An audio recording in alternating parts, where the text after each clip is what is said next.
Šiandien turime kalėdinę dovaną nuo Active Training pokalbį su profesorė daktarė Rasa Jankauskienė.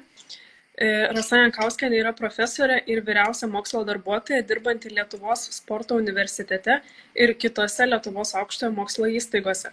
Daugiau nei 20 metų tyria fizinio aktyvumo ir kūno vaizdo ryšius, jų reikšmę visuomenės sveikatai ir su sveikata susijusiai gyvensenai. Dėsto sveikatos ugdymo ir stiprinimo metodologijos, intervencijų kūrimo, elgesio teorijų, fizinio aktyvumo skatinimui, fizinio aktyvumo ir kūno vaizdo dalykus įvairių pakopų studentams. Vadovauja daktaro disertacijų rengimui, dalyvauja įvairiose tarptautiniuose studijų ir mokslo projektuose. Dirba ekspertinį darbą. Per pastaruosius 5 metus Rasa yra pasiekusi daugiau nei 30 Web of Science publikacijų. Taip pat Rasa dalyvavo projekte su Erasmus+, tema kūno vaizdo problema sveikatingumo sektorėje, ką turėtų žinoti treneriai. Bei šią programą atsiveš ir tokiu būdu patobulins Lietuvos švietimo sistemą. Tai plačiau apie programą gali paaiškinti pati profesorė daktarė Rasa. Tai laba diena visiems, tikiuosi mane girdite. Ačiū Mildai už šaunų pristatymą. Šio laivo tikslas ne tik tai pristatyti patį projektą, kuriame dalyvavom, bet pirmiausiai apskritai gal pakalbėti tai, kas treneriams įdomu, tai yra pati kūno vaizdo problema, kurią dažnai mes ir neteisingai suprantam, ir suprantam įvairiai, ar ne, tai aš daugiau gal atskleisiu tą tokią mokslinę perspektyvą, kaip jį iš tikrųjų reikėtų suprasti, nes kartais jis yra ir kritikuojamas, pavyzdžiui, pozityvus kūno vaizdas, labai dažnai keliami klausimai, o kas čia taip yra, ar mes čia su to pozityviu kūno vaizdu nenormalizuosim nutukimo ir panašus klausimai. Tai labai tikiuosi, kad šitas trumpas mano pranešimas padės atsakyti šitos klausimus. Tai pirmiausiai kalbėsiu apie tai, kas tai yra kūno vaizdas, kaip ir kalbėjom. Taip pat paliesiu šiek tiek keletą aspektų negatyvaus kūno vaizdo. Būtent kalbėsime apie kūno stebėjimo treniruočių metu, apskritai kūno stebėjimą kaip tokį bruožą. Ir kalbėsime apie treniruočių kokybės procesus, šiek tiek paliesiu net ir priklausomybės nuo mankštinimosi aspektus. Taip pat tai, kas yra treneriam turbūt svarbiausia, tai yra pati trenerio kuriama aplinka, trenerio apranga, trenerio kalba, kaip ji gali prisidėti prie pozityvaus arba negatyvaus kūno vaizdo raidos mūsų klientų ir mūsų ugdytinių. Ir tada jau pabaigoje trumpai pristatysiu Erasmus+ projektą Body Image and Inclusive Physical Activity, kuris bus galbūt naudingas tuo, kad ten yra pateikta visa nemokamai ir tiesiog atvirai pateikta visa medžiaga mūsų nagrinėjamomis temomis. Nežinau, kaip tokiais atvejais elgiamasi su klausimais, turbūt klausytojai gali užduoti klausimus pabaigoje, ar ne, Milda, ar kaip jiems reikėtų elgtis su klausimais? Taip, tai rašykite klausimus į komentarus ir pabaigoje atsakysime. Taip, bandysim atsakyti. Aš tikiuosi kalbėti apie 20 minučių, bet gali šiek tiek ir užtrukti mano pranešimas, bet aš stengsiuosi laiką valdyti, kad liktų visgi atsakymams irgi laiko. Tai tikiuosi, kad visi šiek tiek matot skaidrės, ar pavyko Milda pasidalinti, nes aš matau tik save ir nematau, ką mato klausytojai. Pasidalinti pavyko ir turėtų matyti. Dar galit patvirtinti, jeigu kas. Taip.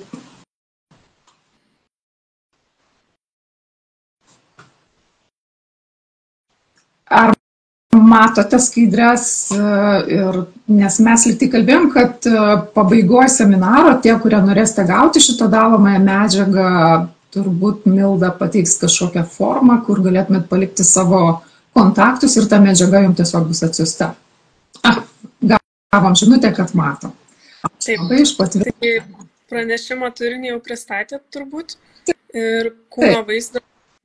Trečia skaidrė. Taip, Dabar kalbam apie patį kūno vaizdą, ar ne? Čia paveikslėlį turbūt, jeigu mato, tai tiesiog kūno vaizdas suprantamas kaip mentalinis mūsų kūno atspindys mūsų sąmonėje ir paprastai žodžiais tariant mes jį galime suprasti ir kalbėti apie jį taip, kad mes turime santykius su savo kūnu, taip kaip mes jį suvokiame, taip kaip mes galvojame, kaip mes jaučiamės ir elgiamės. Tai mūsų kūnas nėra tai, kas yra tiesiog kažkoks atskirtas objektas, tai yra mūsų pačių savojo aš dalis, bet kartais ir sportiniai veikloje irgi atsitinka taip, kad tarsi tas kūnas tampa toks kažkoks, tarsi kitas objektas, atskiras, vertas persekiojimų ir taip toliau.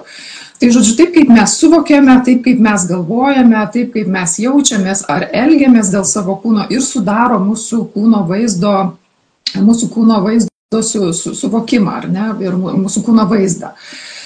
Mūsų emocijos, mūsų mintis ir apie kūno svorį, ir apie išvaizdą, apie kūno funkcionalumą, ar ne, tai yra tai, ką mes ir laikome kūno vaizdu. Labai ilgą laiką mokslininkai tyrinėjo tik tai taip vadinamą negatyvų kūno vaizdą, kuris dažniausiai buvo siejamas su tiesiog išvaizdos dimensija, tai yra tiesiog kaip aš vertinu savo kūno svorį, savo išvaizdą, ką aš apie tai galvoju, kokias emocijas patiriu. Na ir buvo pastebėta, kad negatyvus kūno vaizdas iš tikrųjų turi labai negatyvias sąsajas su psichologinė sveikata, konkrečiai tai žmonės ir socialiai izoliuojasi ir patiria daugiau depresyvių jausmų ir mažiau mankštinasi ir patiria nerimą dėl socialinio išvaizdos priėmimo ir čia kūno svorio stigma yra susijusi su negatyviu kūno vaizdu. Ir dar buvo pastebėta, kad negatyvus kūno vaizdas yra susijęs su tokiu perfekcionizmu, savikritika, sudaiktinimu savęs, kad, kaip minėjau, kada žmogus save suvokia kaip atskirą kažkokį objektą, kurį reikia persekioti, nubausti, kažkaip tai paveikti ir panašiai. Ir skiria labai daug dėmesio savo išvaizdai, lyginasi su kitais ir yra, kaip taisyklė, nepatenkinti savo išvaizdą. Tai vat negatyvaus kūno vaizdo tyrimai parodė šitą dalyką. Taip pat buvo atskleista, kad negatyvus kūno vaizdas susijęs su dažnesniu dietų laikymosi, kuris dažniausiai būna mokslu negrįstos. Kalbama ne apie kažkokį mokslo grįstas praktikas, bet įvairiausias tokias praktikas, kurios laikomas disfunkciniu valgymu, turbūt apie jas esate tikrai nemažai girdėję. Ir visa tai taip pat gali baigtis ir netgi valgymo sutrikimais. Ir kaip parodė tyrimai, tie žmonės, kurie turi negatyvų kūno vaizdą, jie turi ir prastesnę fizinę sveikatą dėl mano anksčiau minėtų priežasčių. Dar ir todėl, kad patiria daugiau streso tie žmonės. Na ir maždaug prieš 2 dešimtmečius buvo pradėtas, kartu su pozityviosios psichologijos plėtra, buvo pradėtas tirti pozityvus kūno vaizdas, nes buvo pastebėta, kad neužtenka sumažinti tą vadinamą negatyvų kūno vaizdą, jeigu mes neduodame kažko pozityvaus žmonėms. Ir tos intervencinės programos irgi parodė, kad nebūtinai kūno vaizdas taps pozityviu, jeigu tiesiog žmonės ims geriau vertinti savo išvaizdą, ar ne? Ir dėl to nepasikeis daugybė kitų dalykų, apie kuriuos aš kalbėjau. Ir tuomet buvo sukurta taip vadinama pozityvaus kūno vaizdo koncepcija, kuri iš esmės reiškia daug platesnius dalykus negu kūno išvaizda. Tai yra pirmiausiai pagarba savo kūnui, kūno pripažinimas, dėkingumas savo, platus grožio supratimas, ne siauras stereotipinis, bet labai platus, gebėjimas atmesti spaudimą susijusi su tam tikrais grožio standartais ir svarbiausias ir pagrindinis kertinis komponentas, tai yra savo kūno signalo suvokimas, priėmimas, tas vadinamas mindfulness, dėmesingumas savo ir rūpinimasis savimi, savo kūno poreikiais, kūno funkcionalumo pripažinimas ir išaukštinimas prieš kūno grožį. Tai yra, ne tai, kad gal netinkamai pasakiau išaukštinimas, bet kūno funkcionalumas tampa prioritetu prieš kūno išvaizdą. Ir tai yra vienas svarbiausių pozityvaus kūno vaizdo aspektų. ir dėmesingumas savo kūno poreikiams. Tai yra, mes negalim turėti pozityvaus kūno vaizdo, jeigu mes ignoruojame savo kūno siunčiamus signalus, pojūčius ir tiesiog kūnas šaukte šaukia, kad kažkas yra ne taip, bet mes vis tiek spaudžiam iki dugno. Ir apie tai šiek tiek irgi kalbėsiu. Kalbant apie ryšius, kokie yra ryšiai tarp kūno vaizdo ir fizinio aktyvumo, tai yra labai daug atlikta mokslinių tyrimų ir ryšiai yra labai kompleksiniai. Iš vienos pusės fizinis aktyvumas gali teigiamai veikti kūno vaizdą. Tai yra tikrai nepaneigiamai įrodyta, kad sportininkai ir sportuojantis turi pozityvesnį kūno vaizdą. Jie mažiau nepatenkinti ir turi labiau pozityvų kūno vaizdą. Dėl objektyvių priežasčių, ar ne, kad objektyviai jų kūnai atrodo turbūt ir fiziškai pajėgesni ir atrodo turbūt geriau, aišku, bet iš kitos pusės fizinis aktyvumas veikia ir savęs vertinimą, ar ne, kuris irgi prisideda prie to, kad tas savęs suvokimas, toks, žmogus tvirčiau jaučiasi, ar ne, sportuodamas, paprastai žodžiais kalbant. Na, bet fizinis aktyvumas gali taip pat veikti kūno vaizdą visai neigiamai, jeigu veikia tam tikri specifiniai veiksniai, apie kuriuos čia trumpai ir pakalbėsim, nes čia reikėtų ilgai šnekėtis, bet trumpai.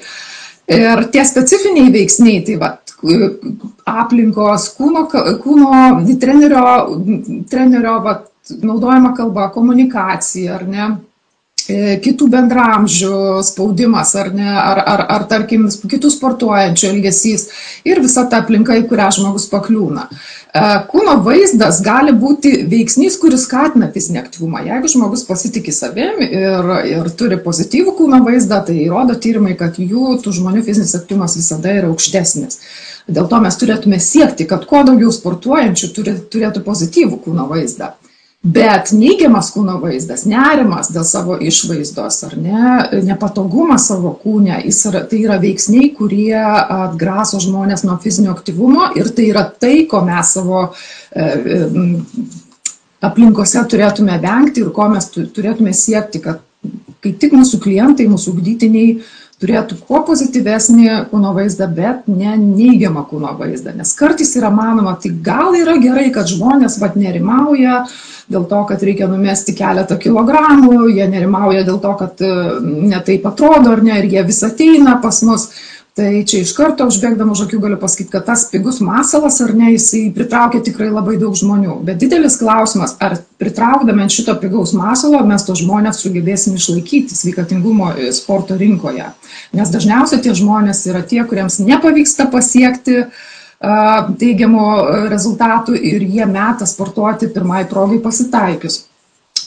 Tai kadagi fizinis aktyvumas neigiamai veikia kūno vaizdą, kokios čia reikalingos sąlygos, ar ne, kad taip atsitiktų. Čia pirmiausiai aš dar kalbėdama apie negatyvų kūno vaizdą noriu paaiškinti, kas yra tas vadinamas kūno stebėjimas. Kūno stebėjimas yra kūno sudaiktinimo dalis, o kūno sudaiktinimas iš principo reiškia, kūno sudaiktinimo samprata atėjo iš tokios feministinės sudaiktinimo teorijos, kuri kalba, kad moteris ir mergaitės socializacijos procese yra tiesiog išmokomos elgtis taip, kad tarsi visada savo išvaizdą, centralizuoti apskritai savo išvaizdą ir ją stebėti iš trečio asmens perspektyvos. Tai yra, mes visada nuo mažų dienų esame išmokytos tikrintis, kaip mes atrodom, ar atrodom geriau ar blogiau, lyginti su kitomis. Ir žodžiu, dėl to moteris ir mergaitės patiria daugiau kūno vaizdo problemų, dažniau save stebi ir turi tą vadinamą kūno sudaiktinimą. Pastaruoju metu turbūt vyrai tikrai gali ginčytis ir matome tikrai iš socialinės erdvės, kad iš esmės ir vyrai yra stipriai spaudžiami ir tikrai tas kūno sudaiktinimas tyriamas ir vyrų populiacijose ir tikrai randamos labai panašios tendencijos, bet vis tiek, aišku, skaičiai nepalyginamai moterų grupėse didesni. Bet neišsiplečiant į kūno sudaiktinimą, kas mums yra labai svarbu sporte iš viso to, kad kai mes turime tokį išvystytą poreikį visada save stebėti iš trečio asmens perspektyvos, pavyzdžiui, sportuoju, bet visą laiką mano tarsi tokia viena sąmonės dalis mane tarsi stebi iš šalies, vat kaip aš atrodau, kaip aš čia tą ranką pakėliau, vat kaip aš atrodau ten gale sportuojantiems ar ne, jeigu aš stoviu pradžioje. Ir va tas visą laiką esantis tas toks vidinis, trečias neegzistuojantis asmo, kuris lygtai mane stebi, ar ne, jisai atima iš daugybę žmonių malonumą sportuoti, kaip rodo tyrimai, taip pat neleidžia žmonėms giliai pasinerti į tai, ką jie iš tikrųjų daro.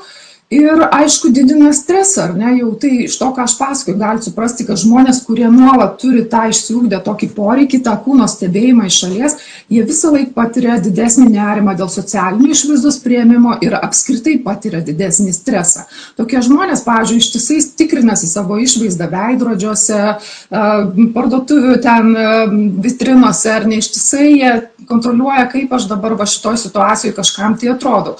Ir kūno stebėjimas, gėda dėl savo kūno, nes labai dažnai žmogus yra nepatenkintas, kai jisai nuolat tikrina tą savo išvaizdą.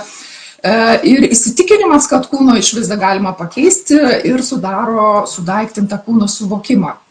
Mūsų tyrimas, kurį aš atrodau, nežinau ar matot, turbūt matot ar ne, parodė, kad treniruočių metu sudaiktinimas, tai yra žmonės, kurie labiau sudaiktina ir surenka toj sudaiktinimo skaliai daugiau balų, jis yra susijęs su mažesniu malonumu mankštintis, tie žmonės mažiau jaučiasi treniruotės metu maloniai, patiria mažiau malonumo. Taip pat turi mažesnę vidinę motivaciją, tai yra pati treniruotė sukelia mažiau džiaugsmo, mažiau pasitenkinimo, turi prastesnį kūno vaizdą ir taip pat jiems yra būdingesnis, mažiau dėmesingai įsisąmonina ir pasineria į pačią treniruotę. Dėl to tai yra iš tikrųjų svarbu ir turi būti valdoma treniruočių metu. Tyrimai parodė, kad jeigu treneriai naudoja kalbą, kuri susijusi su išvaizdos akcentavimu, tai taip pat gali prisidėti prie kūno stebėjimo, išaugimo, padidėjimo ar netreniruočių metu ir taip pat tai gali būti susijęs su mažesniu patiriamu malonumu treniruočių metu, būtent kūno stebėjimas. Ir dar keletą žodžių noriu pasakyti apie tai, kokios apskritai turi būti. Aišku, treneriai žino, kokios tas treniruotės turi būti, bet labai dažnai mes galim pastebėti susirūpinusius klientus, labai pervargusius ar ne, tokius, tiesiog kaip paveikslėliai. Dabar aš turėtų Milda uždėti disfunkcijo mankštinimosi stiliaus skaidrę, kur tokia moteris su kilimėliu. Tai žodžiu, mokslininkai pastebi, kad mes galim pastebėti tarp savo klientų tokį vadinamą disfunkcinio mankštinimosi stilių, kada žmogus perdozuoja kiekybinė prasme, bet ir kokybinė prasme mes galim matyti tam tikrą disfunkciją. Tai yra, žmogus yra įsitempęs, sportuoja ignoruodamas nuovargį, sportuoja esant nepalankioms aplinkybėms, nevalgęs, negėręs, badavęs, besilaikantis kažkokių dietų, nejaučia jokio džiaugsmo, malonumo treniruotės metu ir tiesiog ateina tam į treniruotę, kad tiesiog savo kūną kažkaip paveiktų, nualintų ir pribaigtų. Taip juokais kalbant, ar ne? Tai va šitą mokslininkai šitą reiškinį dabar vadina tokiu disfunkciniu mankštinimuose ir jis laikomas tokiu tarpininku tarp sveiko mankštinimuose ir jau priklausomybės nuo sporto, nuo mankštinimuose, kuri turi labai aiškiai aprašytus ir tyriamus priklausomybės nuo mankštinimosi požymus, kurios irgi sudaro tą kiekybinę ir kokybinę dimensijos, kurios kalba apie tai, kad mes perdozuojam ir intensyvumas yra ne tas, ir krūvio apimtis per didelė, bet taip pat pastebima, kad žmonės žiūri į treniruotės labai nelankščiai, ir prioritetizuoja kitas sportavimą prieš kitas veiklas ir patiria labai daug neigiamų emocijų, kurios yra labai stiprios, jeigu tenka praleisti treniruotę arba nepavyksta sportuoti taip, kaip buvo suplanuota. Ir yra visiškai, kaip pasakyti, normalu, nors negeras gal tas žodis psichologinė prasme, bet yra tvarko, jeigu žmogus jaučia šiek tiek gėdos, praleidau treniruotę, netėjau ir dėl to, kad užsiėmiau kažkokiais kitais reikalais, tai dėl to yra, kaip pasakyti, normalu jausti tam tikras emocijas ar ne, bet tie žmonės, kurie jau yra priklausomi, jie tas emocijas jaučia labai stipres ir kartais jie net negali pasakyti, kodėl jie jaučiasi taip prastai, nes jie jaučiasi labai Kaip ir kitom priklausomybėm, tai priklausomybei nuo mankštinimosi būdingas didžiulis stresas, jeigu žmogus negauna to, prie ko jis yra pripratęs. Tai čia, aišku, apie tai reikėtų šnekėti irgi labai plačiai ir tai nėra šio laivo tema, bet tai yra labai rimtas sritis, kurią reikėtų gilintis ir nėra priklausomybė nuo sporto ir mankštinimosi įtraukta į tarptautinį ligų klasifikatorių, bet mokslininkai intensyviai dirba, ieškodami, tikslindami diagnostinius kriterijus ir galbūt kažkada bus dėl jų sutarta. Ir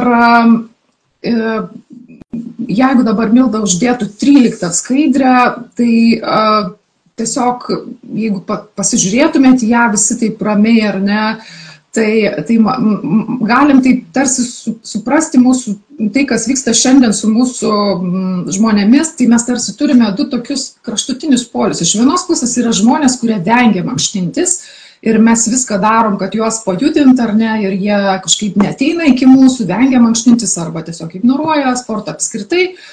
Iš kitos pusės mes galim turėti tą perdozuotą ir neteisingai, nekokybiškai gaunamą fizinį aktyvumą.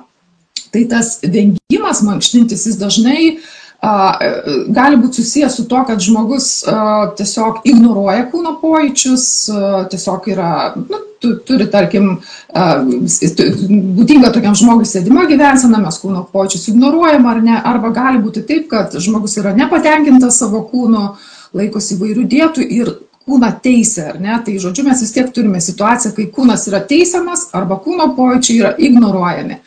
Bet lygiai tas pats gali atsitikti, kai žmogus perdozuoja fizinį aktyvumą. Mes taip pat galime kūną teisti, jį persekioti, tada mes kalbam apie tą disfunkcinį mankštinimosi stilių ir galim ignoruoti kūno pojūčius visiškai, kada jau mes turim greičiausiai priklausomybę nuo sporto, ar ne?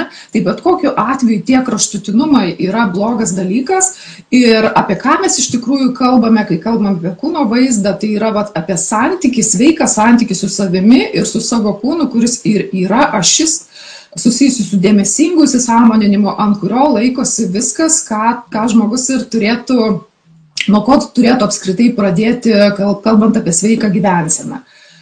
Tai yra tokia įkūnijimo teorija, tai iš tokios psichologinės, socialinio mokslo perspektyvos kalbama toje teorijoje apie pagarbą, rūpinimąsi savo kūnu, apie fizinę laisvę būti patogiai savo kūne.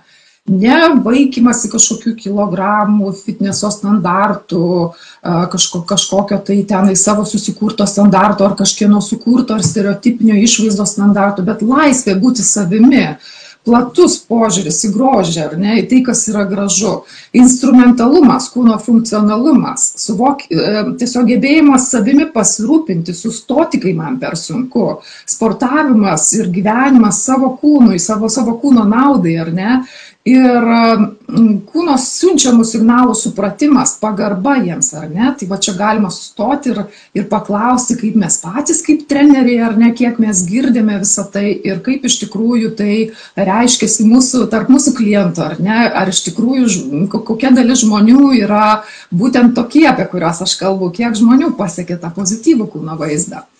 Ir toliau Mildos paprašysiu uždėti 15 skaidrę, kuri kalba apie tai, kad kaip susiformuoja neigiamas kūno vaizdas. Tai medijų spaudimas, bendraamžių, šeimos narių kritika, reikšmingų kitų spaudimas, pavyzdžiui, trenerio, gal ir nebūtinai jisai turi būti toks tikslingas spaudimas, bet tiesiog nesąmoningai treneris naudoja kalbą, kuri akcentuoja kūno išvaizdą.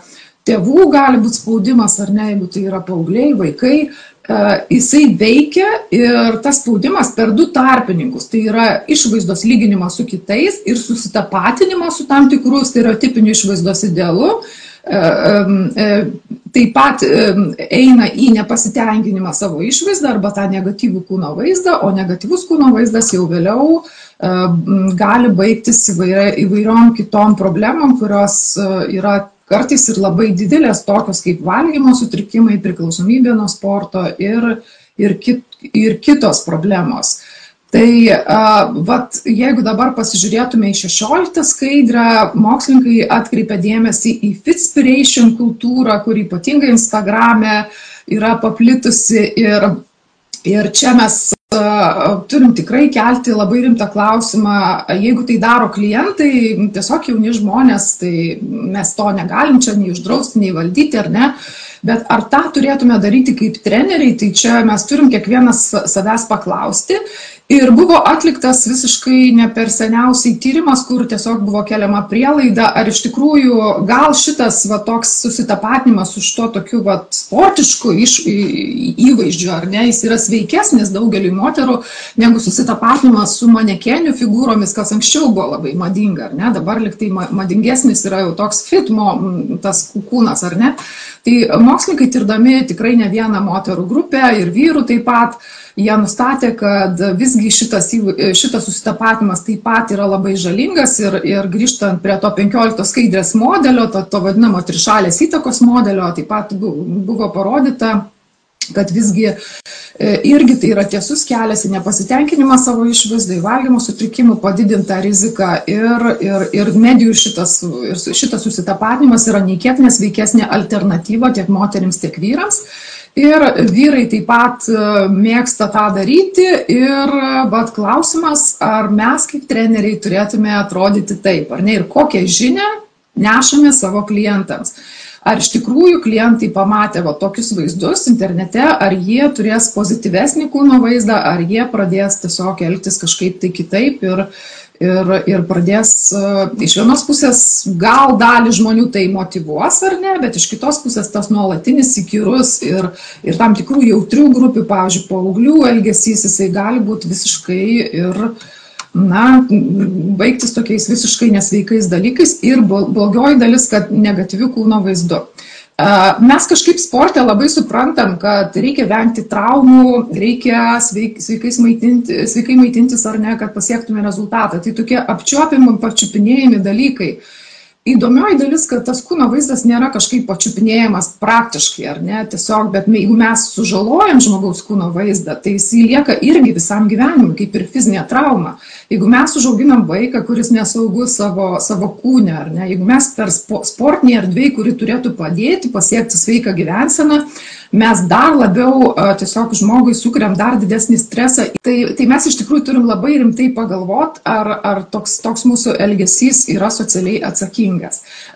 Visiškai čia neseniai teko perskaityti straipsnį, kur buvo tirta 13 tūkstančių, beveik 14 tūkstančių žmonių, tai buvo tarptautinis tyrimas iš vakarų Europos populiacijos, suaugę žmonės, ir buvo klausima apie jų, kiek jūs patiriat svorio stigmą, ar ne. Tai žmonės, kurie patiriantys svorio stigmą, kurie yra nuolat atakuojami žinutėmis, kad jie kažkokie netokie, kad jų svoris yra per didelis, kad jie turi kažką daryti, ar ne, ir mes tarsi baksnuojam ištisai pirštais, ar ne, į to žmonės. Tie žmonės, kurie patiria svorio stigmą, jie daugiau valgė, siekdami psichologiškai susidoroti su stresu, vengė sporto salių ir džimų, nuolat kontroliavo savo kūno svorį, sverdamiesi, patyrė stresą, patyrė mažesnį valgymo saviveiksmingumą. Tai yra, jie patyrė jausmą, kad jie negali kontroliuoti, ką ir kiek jie valgo.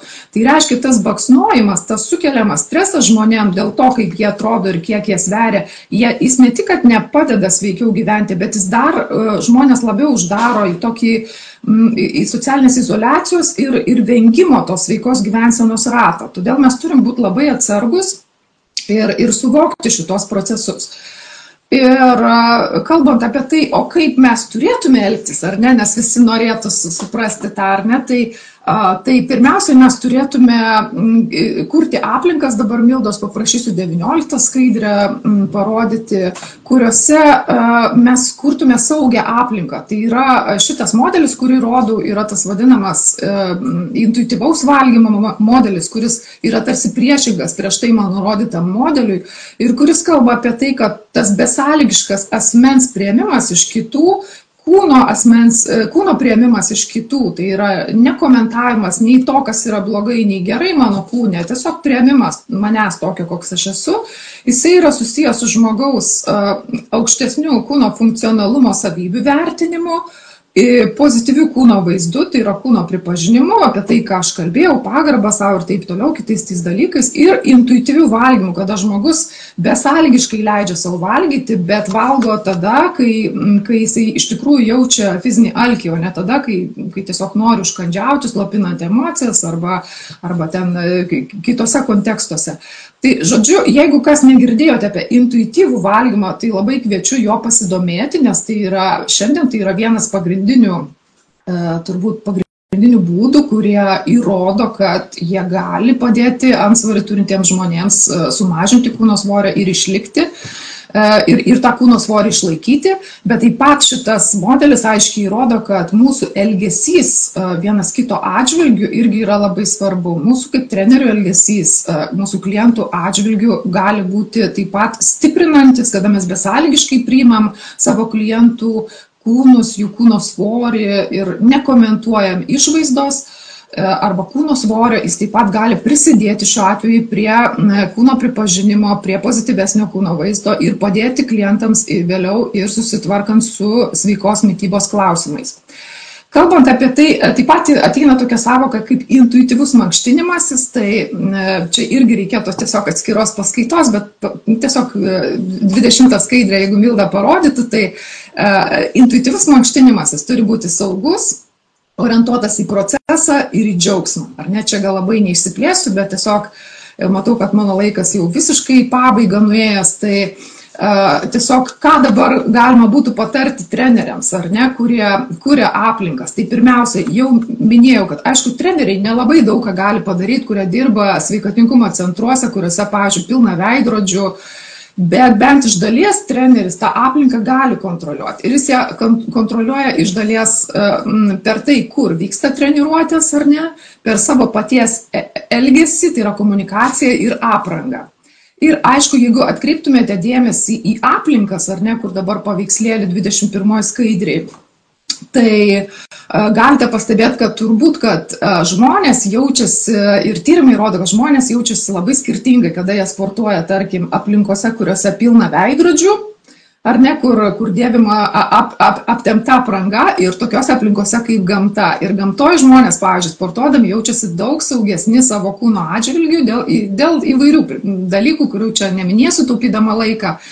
Bet moksliniai tyrimai taip pat parodė, kad, pavyzdžiui, kada sportinėje aplinkoje mes sportuojam su veidrodžiais arba be veidrodžių, po jogos pratybų aplinkoje su veidrodžiais klientės jaučia didesnį nerimą dėl socialinio savo kūno priėmimo ir dažniau lygino savo išvaizdą, lyginant su ta grupe, kuri sportavo jogą aplinkoje be veidrodžių. Tai va tiesiog paprastas eksperimentas, kuris rodo, kad veidrodžiai padidina nesaugumą.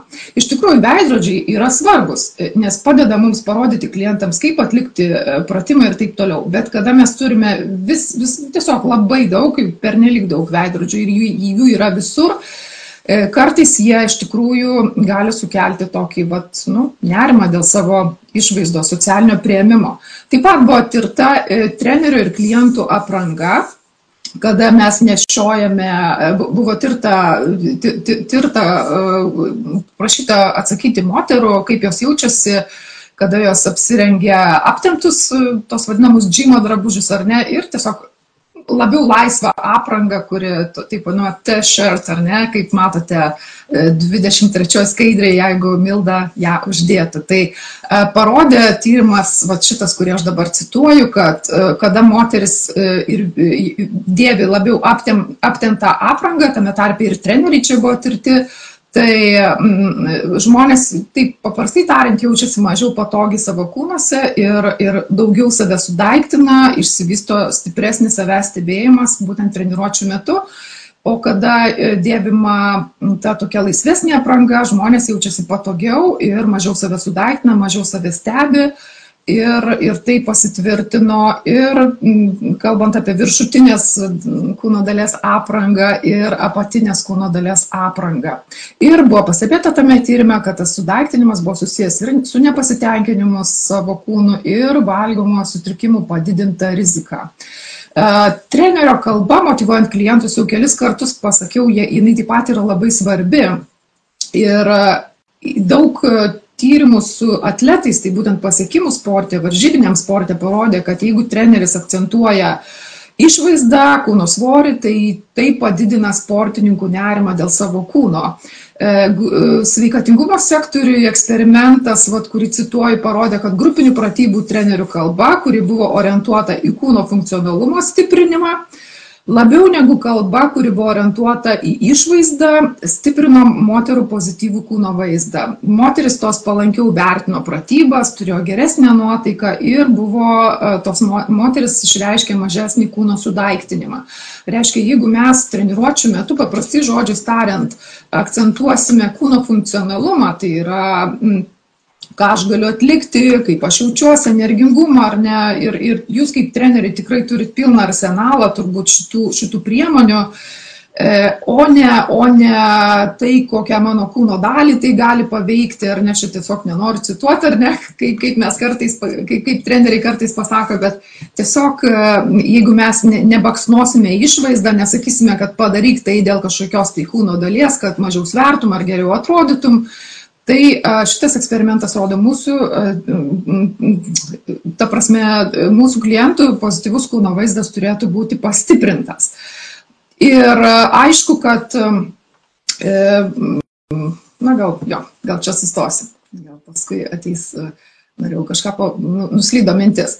Ir aišku, turėtume stiprinti taip vadinamą dėmesingą įsisąmoninimą, jau čia visiškai pabaigai, kuris reiškia, kad žmonės turi jaustis būnantis čia ir dabar, suprasti savo jausmus treniruotės metu ir nevertinti savęs tokios kritiškai, ar ne? Tai tas dėmesingas įsisąmoninimas tarsi apima tokius keletą labai svarbių aspektų.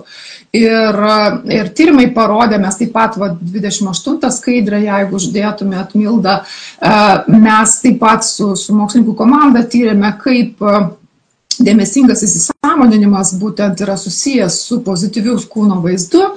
Tai mes nustatėme 29 skaidriai, kad kūno stebėjimas ir kūno priėmimas yra tarpininkai tarp fizinio aktyvumo ir pozityvaus kūno vaizdo.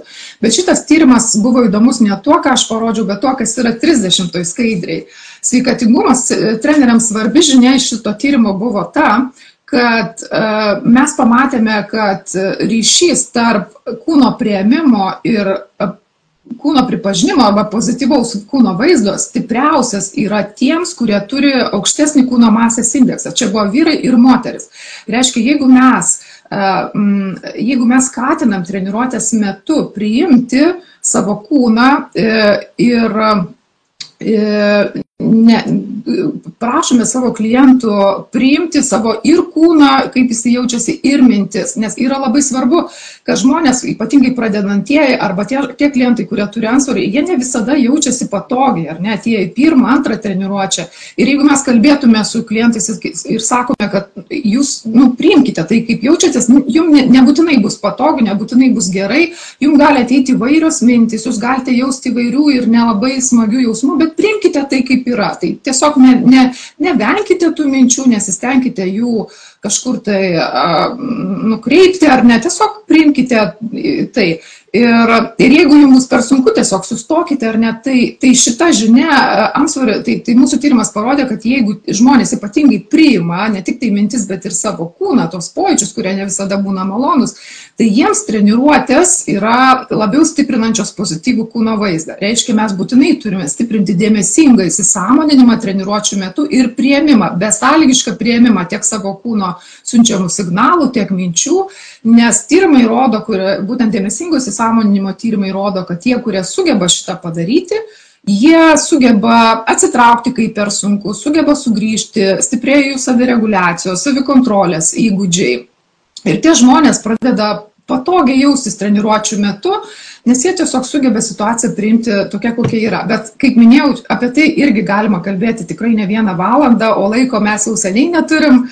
Ir tik tai visiškai pabaigai dar noriu pakalbėti apie paradigminius tokius pokyčius, kurie dabar yra toks, iš tikrųjų tikrųjų labai didelis, kalbant apie kūno vaizdą, mes turime didelius paradigminius pokyčius sveikatingumo sektorėje, nes mes pripažinkime, kad labai dažnai visuomenė yra gąsdinama tokiais epidemiologiniais tyrimais ir sakoma, kad mes čia turim tokią baisę antsvorio epidemiją, ar ne, mes turime tokią, jeigu parodyti 32 skaidrę, tiesiog čia yra visas pasaulis tampa su storesniu, ar ne, pasitikrinkit, ar jūs tikrai neturite antsvorio, antsvoris žudo, ar ne, ir šitas visas toksai, ta tokia isterija, sakyčiau, jinai sukelia daugelį žmonių, kurie kartais turi ir nedidelį antsvorį, bet yra sveikai gyvenantis, ar nesukelia pakankamai daug streso. Ir dar pastebėta, ir atsiranda tokia nemažai kritikos šitai isterijai, ir kalbama apie tai, kad šita isterija, jinai dažniausiai paveikia tokius, tiesiog tą vadinamą, paveikia žmonės, kurie kaip tik turi mažiausiai galimybių tą situaciją pakeisti. Tai yra, pavyzdžiui, socialinio ekonominio statuso žmonės, kurie tiesiog neturi galimybių tos situacijos keisti, moteris, tai yra kažkokios dažniausiai būna migrantai, ar ne. Ir tai yra labai svarbu, kad mes, kaip treneriai, irgi dar neprisidėtume prie viso šito, kas iš tikrųjų nėra teisinga. Kam įdomu tai, ką aš čia kalbu, čia tiesiog per minutę negalima visko papasakoti, tai tikrai yra QR kodas, nusiskanuokite, perskaitykite šitą straipsnį, bet paradigmos lūžis yra toks, kad mes einame nuo į svorį, kūno svorį nukreiptos sveikatos paradigmos, į paradigmą, kada mes kalbame apie sveikatą ir gerovę nepriklausomai nuo kūno svorio. Nėra svarbu, kiek tu sveri ir ar tu sveri šiek tiek per daug, yra svarbu, kaip tu gyveni, ką tu darai, kiek tu sportuoji. Ir mokslininkai ypatingai kūno vaizdo, jie yra advokatai būtent šitos health and every size paradigmos. Ir argumentai, kurie išdėstyti mano minėtam straipsnį, yra iš tikrųjų labai labai stiprus. Ir taip pat dar atkreipiamas dėmesys, kad ne svoris turi būti pagrindinis mūsų gyvensenos taikinys, o mūsų taikinys turi būti pirmiausia gyvensena, ar ne? Ir taip pat šitas straipsnis 234 skaidriai apie tai kalba. Nes jeigu mes sukuriam taip vadinamą svorio stigmą, žmonės internalizuojasi su ją arba tiesiog susitapatina ir patiria tą svorio stigmą, tai jie patiria, kaip rodo tyrimai, išgyvena gėdą dėl savo kūno, negatyvų kūno vaizdą, ištisai tikrina savo išvaizdą, įsivysto kūno stebėjimas. Ir tai veda prie sumažėjusios psichologinės sveikatos, psichikos sveikatos, ar ne, ir blogina psichikos sveikatą ir blogina fizinę sveikatą dėl anksčiau mano visų minėtų priežasčių. Viskas. Ir pabaigai noriu visus pakviesti, nusiskanuokite, prašau, šitą QR kodą. Ir jūs būsite nuvesti tiesiai į mūsų puslapį, tai yra projektas Body Image and Inclusive Physical Activity. Būtent yra projektas, kuris buvo finansuojamas ES, tai yra Erasmus Plus projektas. Jo metu dalyvavo kelios vakarų Europos šalis, tame tarpe mes, Lietuvos sporto universitetas, ir mes sukūrėme 7,5 ir 15 ECTS kreditų medžiagą, kurią gali naudoti tiek universitetai, tiek visi norintys, tiek treneriai. Ji yra būtent skirta plačiau susipažinti su mano dėstomais dalykais. Tie, kurie kalbate anglų kalbą, rekomenduoju galbūt klausyti, atsisiųsti medžiagą anglų kalbą, bet kurie nekalbate angliškai, galite rasti medžiagą lietuvių kalbą. Čia rasite taip pat ir užduotis įvairias, ir ne tik tai įrašytas paskaitas, bet ir paskaitas galėsite atsiųsti, ir taip pat užduotis rasite ir testus, žinių pasitikrinimo testus. Tai kviečiu tobulintis, mokytis, ir šitas tinklapis gyvuos 2 metus ir po 2 metų, aišku, ta medžiaga jau turės būti atnaujinta. Tai tiek norėjau šiandien pasakyti ir lauksiu jūsų klausimų. Kadangi jų nematau, tai galbūt Milda pasidalintų pačiais tokiais svarbiausiais, ar gal gyvai kažkas norite tiesiog paklausti.